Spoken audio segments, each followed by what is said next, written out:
এ হলো নেইমার, আর এই random subscriber যদি একে ফুটবলে হারাতে পারে তাহলে আমি ওকে দেব $5,00,000।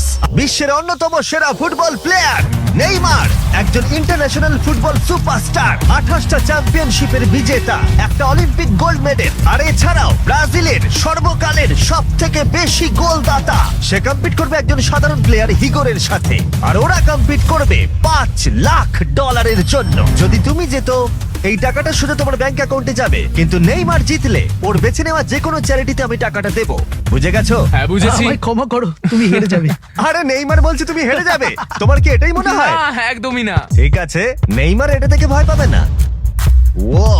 ওয়াও, ঠিক আছে। প্রতিবারের মতোই এই গেমের নিয়ম খুবই সহজ। আমরা শুরু করব একটা পেনাল্টি শুট আউট দিয়ে। দুজনে স্কোর করলে আমরা 15 পা করে পিছিয়ে যাব। ততক্ষণ আমরা এটা করে যাব যতক্ষণ না একজন স্কোর করে আর একজন মিস করে দেয়। কে প্রথমে শুরু করবে? চলো রক পেপার সিজার শুট। আমি আমি জিতে প্রথম। গেছি। তাহলে নেইমার প্রথমে। এতে পুরো চাপটা আমার উপরেই পড়বে। ইজি। ইজি। ঠিক আছে, আমরা দেখলাম দুজনেই স্কোর করলো, কিন্তু এবার আমরা 15 পা পিছিয়ে যাব। ও নেইমার এবার সিরিয়াস হচ্ছে। তোমার এবার ভয় পাওয়া উচিত, ও কিন্তু জুতোর ফিতে বাঁধলো। প্রথম 4টে শট নেইমারের মতো বিখ্যাত ফুটবলার কখনোই মিস করতে পারে না। এতক্ষণ পর্যন্ত দুজনেই খুব সহজেই মারছে। 5 নম্বর শট থেকে নেইমারের সাথে সাধারণ প্লেয়ারের পার্থক্য বোঝা যাচ্ছিল। অফিসিয়ালি দুজনের পক্ষেই চ্যালেঞ্জটা এবার কঠিন হচ্ছে। যতক্ষণ না মিস হচ্ছে ততক্ষণ আমরা পিছবো। এবার তুমি ঠিক আগে আছে? মারো। আমি আগে কোচ মারবো? চায় তুমি প্রথমে শট মারো। ঠিক আছে, মারছি। ও ও ঠিক আছে, এটা এখনো পর্যন্ত তোমার সবথেকে বাজে শট। এবার নেইমারের পালা। ও ও মাই গড, বলটা পুরো সুইং করে গোলের ভেতরে গিয়ে ঢুকলো। চাপে পড়লে খুব ভালো লাগে। বিশ্বকাপের চাপের সাথে এটা তুলনা হয়? না, বিশ্বকাপে আরো বেশি চাপ। দাঁড়াও, তুমি শট মারার আগে তুমি $5,00,000 চেকটা ধরো। নিশ্চয়ই। তুমি এটা গোল করলে আর ও মিস করে দিলে এটা তোমার হয়ে যাবে। তুমি নেইমারকে হারাতে পারবে, ঠিক আছে? ভরসা রাখো। ঠিক আছে। ও না, নেইমারকে এটা গোল করতে হবে। যদি ও মিস করে তাহলে তুমি সুযোগ পাবে। মিস করো, মিস করো প্লিজ। দাঁড়াও ভাই, এদিকে একটু সরে এসো। এই গোলটা তবেই কাউন্ট করা হবে যদি এটা বারের মধ্যে লেগে গোলে ঢোকে। না ঢুকলে এটা গোল নয়। নেইমার এতটাই ভালো যে ও বলছে গোলটা তবেই কাউন্ট হবে যদি বলটা বারে লেগে গোলে ঢোকে।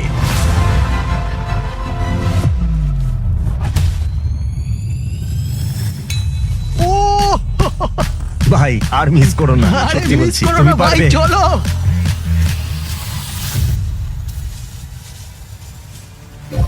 ঠিক আছে, ওর ভাগ্য ভালো যে নেইমার ওকে সুযোগ দিচ্ছে। ও নেইমার, ও অপেক্ষা করলো না। ও ও চ্যালেঞ্জে কে কাউকে সুযোগ দিচ্ছে এটা আমি জীবনে প্রথম দেখলাম।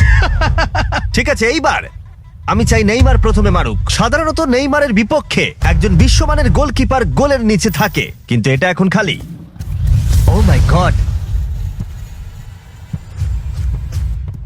ভাই, তোমার জন্য আমার চিন্তা হচ্ছে। এটাই হয়তো শেষ তুমি সুযোগ। শুধু ওই আচ্ছা, ক্যামেরাটাকে টার্গেট করো, ঠিক দেখো আছে। বলটা ঘুরে নেইমার ঢুকে তোকে যাবে। খেলা ওই শেখাচ্ছে। ক্যামেরাটা।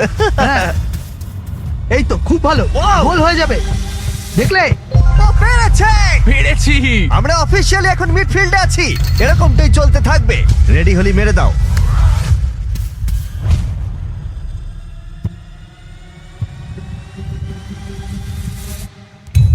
ও মাই গড! ওইটা গোল নয় নাকি গোল? দাঁড়াও একবার কি দেখি, চলো। দাঁড়াও, এই দেখো, এটা অন দা লাইন আছে। বেশিরভাগটা কিন্তু লাইনের ভেতরে। এটা গোল। না, এটা পুরোটা ঢুকতে হবে। ও তাই নাকি? নেইমার, এদিকে এসে দেখে যাও। না না, গোল নয়, গোল নয়। বলটা অন দা লাইন। না, গোল এটা নয়, গোল গোল হয়নি। হয় না।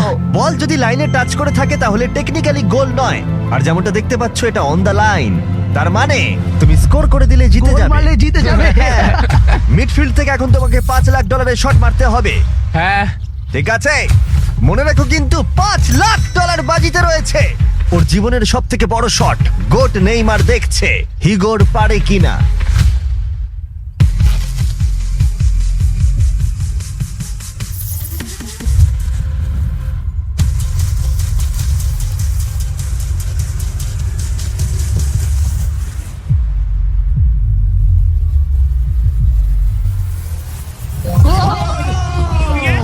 পেরেছে! খুব ভালো! আমি পেরেছি। আরে ডলফিন কোত্থেকে এলো? আমি তো বুঝতেই পারছি না। আমি পেরেছি। তুমি পেরেছো ভাই, খুব খুব মিষ্টি। ভালো। এই নাও তোমার $5,00,000। Yes! তুমি জিতে আমি গেছো, পেরেছি। খুব ভালো। পেরেছি, আমি পেরেছি ভাই। আমি জানি না কি